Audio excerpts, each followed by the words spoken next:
Forte presa di posizione oggi dei gruppi agrigentini verso la sagra del mandorlo in fiore. In una nota stampa i rappresentanti del Val d'Akragas, città di Agrigento, Gergent, Kerkent, Sicilia Antica, Picciotti da Purtedda, Akragas Folk Dance, città dei templi, fiori del mandorlo, affermano che niente sagra né festival del folklore per i gruppi agrigentini, sarà la sagra di San Calò. Per la prima volta infatti nella storia i gruppi agrigentini non parteciperanno alla sagra del mandorlo in fiore, nessuna fiaccolata, nessuno spettacolo al Palacongressi, nessuna sfilata tra le strade della città e al Tempio della Concordia. Una decisione comune tra tutti i gruppi agrigentini con in testa il Val d'Akragas e il gruppo Città di Agrigento, maturata dopo la presentazione ufficiale della manifestazione e le indicazioni organizzative adottate dal Parco Archeologico. Non è più la sagra nel Festival internazionale del passato che dava centralità e visibilità al folklore internazionale e soprattutto al folklore dei gruppi agrigentini. È opportuno sottolineare l'enorme sacrificio dei tantissimi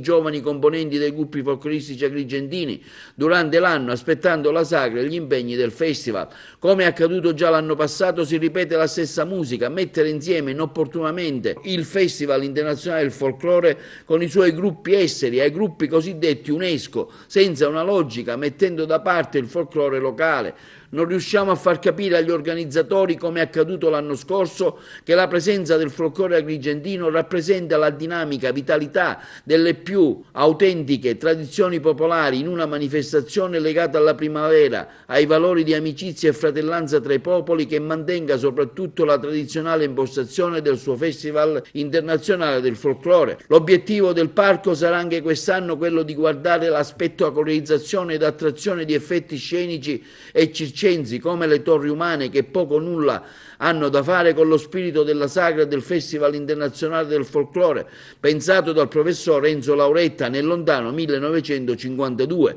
grazie al quale successivamente fu realizzato. Guardiamo con preoccupazione e perplessità al futuro di questa straordinaria manifestazione che a nostro avviso deve essere modificata e migliorata, distinguendo il momento della sagra e del Festival internazionale del folklore con la presenza dei gruppi dell'UNESCO. Una conferenza stampa sarà prevista nelle prossime settimane per spiegare meglio le ragioni della scelta dei gruppi.